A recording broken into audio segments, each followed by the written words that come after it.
In particular, we speak about Butambala as a constituency. From the word go, it was, I think, rectified. And in particular, me being, I think, the deputy president of NUP, I think I was earmarked for a violent, rigged process. It started well at the beginning of the campaign, when gangs were being organized to stop my rallies. Because of the popular support you have in the area, it proved very, very difficult. And they abandoned it. But on the polling day, in that area, in the last 3 months, they've changed RDCs 3 times. They've changed the diesel, I think, also 2 times. They've changed, even the DPC was removed on the eve of voting, and another one was placed. You can imagine it was removed, I think, on either 10th or 12th, before 13th of the voting. We got a new DPC. The sub-county election supervisors were literally all removed and new ones appointed. Presiding officers at polling stations, some were removed on the eve of voting, and others placed in carefully screened. But irrespective of all that maneuver, then gangs were organized to stop Nup and us to have access to polling stations, including having gangs that would stop my agents accessing polling stations. And some polling stations were unreachable. Not a single car of my campaigners were spared and mine along the way. Literally all of them are without windows, are shattered. The thing is, all the people who are doing all that kind of violence were being supported, escorted, and assisted by both the military and the police and other non-close security forces. But irrespective of all that, by close of voting, the indications had still defeated them. And by midnight, by the time we got all the DRA forms, we are well ahead of whoever we stood with. And we are ready now to go to the Electoral Commission to have our victory. But that was at around 3, as we were about to prepare at my home. 3 in the night, we had a stampede outside. And immediately the whole home was under attack by a combination of military, vigilantes, and I think police. And that is 3 in the dead of the night. So they attacked my home. And because it was also a polling center both for presidential elections and for parliamentary elections, it had also agents that were returning the DRA forms and other people. But also because the people had known we had won, quite some had turned up to be home. Then the military attacked. So many people ran inside the home because I was in another room. I think the garage was open. So many people ran inside the room, and they were like, you couldn't find space. And they closed the door of the garage, and the main door was closed, so the room was not accessed. So they began to hit the main door, broke all the glasses, but it was burglar proofed with high quality padlocks. So they had difficulty in breaking in there. So later on, they descended on the garage door. Still, they found people had locked it. And eyewitnesses that were inside the cars parked home tell me 2 soldiers took a stand, like a firing range, not using ordinary guns, but these ones with kasepichi, okay, and begin to fire at the garage door to force it open. But remember, a lot of people just stampeded in there. So whatever bullet they fired at the garage was hitting the person. So people inside began to feel like they were all over blood, and so they opened. So when they opened, all they witnessed was dead bodies were falling over. That's when I think, because I was hearing, I was just in a room slightly opposite, slightly where and I had broken the window also, I could hear. That's when I think the commander said, "You must stop this nonsense. How many people are you going to murder in this place?" And that's when they stopped. And I think now they realized they had killed so many innocent civilians. Most of the dead were all women, and not ordinary young girls, women known in the area, mothers. So, because most of them had acted as my agents, I think that reported and they were home. And they are not 7. I want to disprove the president who says that people were shot at a polling station. Was there a polling station in the garage at my home? Let him show me one person who attacked a polling station and was shot from there. People were shot in my home. So the president is grossly misinformed of the actual facts. It was outright tyranny, murder, and killing of innocent people. I think the report says even president police station, not calling, but with the tongue. A police station? Yes. No, no. I don't know whether it says the police. It says a police station. Yeah. Now, no, there is no police station in my home. If the president is misinformed, to now be informed that they attacked a police station. In my village, there is no police station. Okay?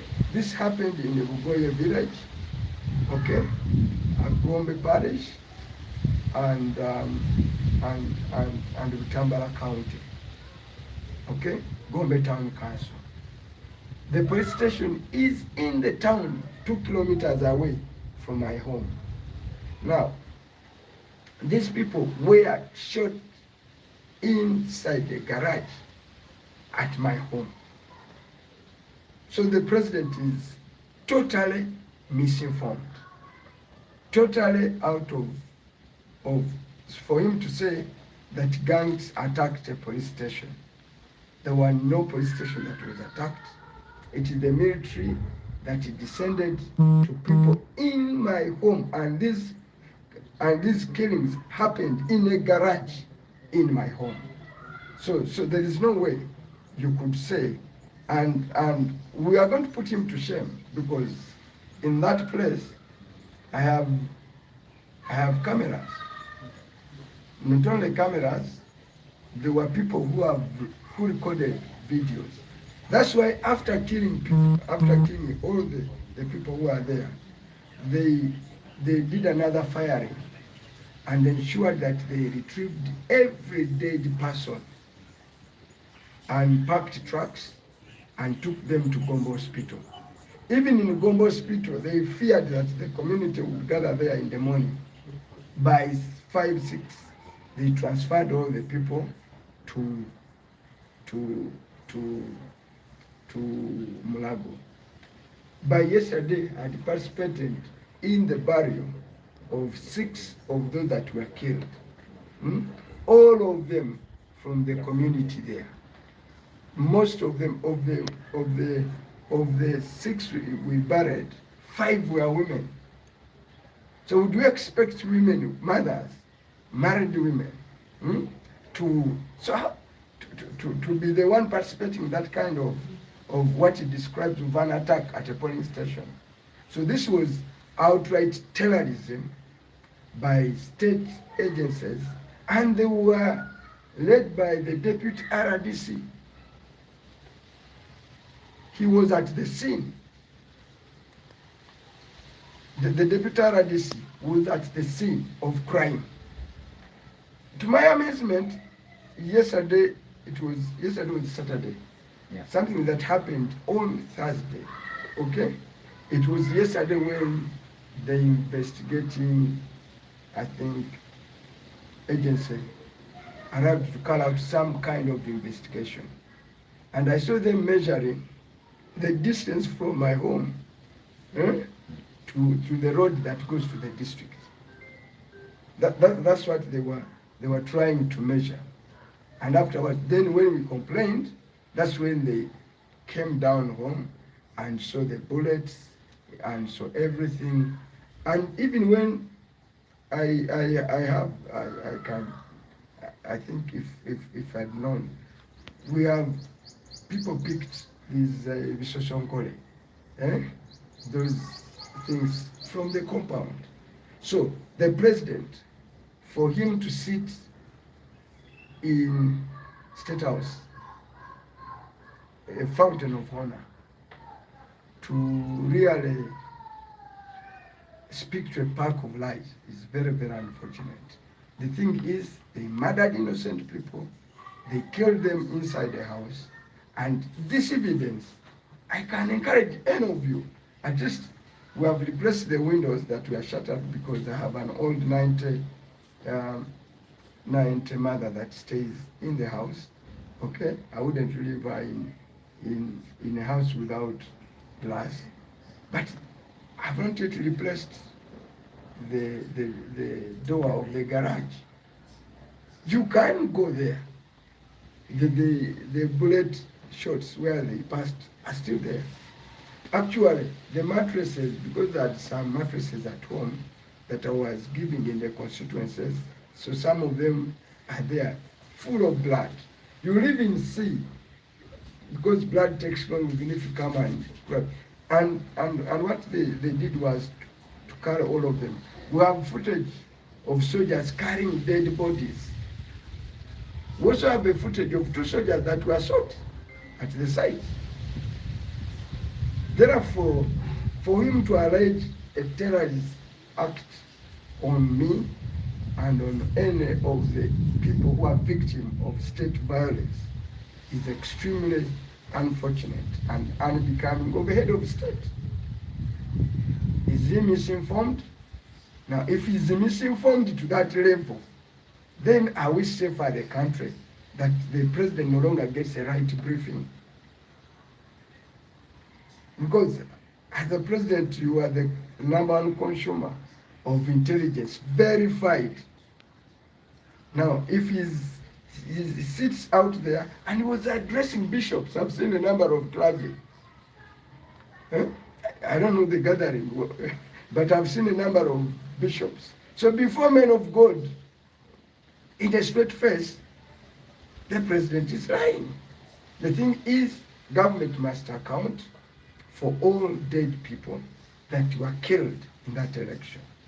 It is them that killed people. And an attempt to turn it round and put it on us, an attack on my home, not even, is very, very unfortunate. So the president, for him to say they attacked him, is there a polling station in Ibugo at my home? There was no attack at all. This was all inspired, a kind of a cover-up, one, to try and rig an election, which for me that is a minor thing. Rigging election, if it's not equal to lives lost. Me being a member of parliament is not at all equal to one single person being killed. The last 2 days have been very emotional. You find husbands that have come and identified the clothes their wives left with and say, therefore my wife is dead. I've seen a heap of people come and check in the shoes, and they look at the shoe that are left and says, my dad is dead. Children have visited these families. It's difficult. I know they plan an arrest on me in a doubt because they had wanted it yesterday. But it's okay. Even that is okay. As long as even the deputy RDC who commandeered and some vigilantes that we know who laid the attack on my home and killed people. Because we did not, if it says people attacked police with the pangas, let's just retrieve the dead. Or there is a postmortem report in Mulago. Let's say that the postmortem report shows people are killed by pangas, all of them by gunshots. So this was an operation that was done to kill and murder innocent people inside a one's home. And that home is my home.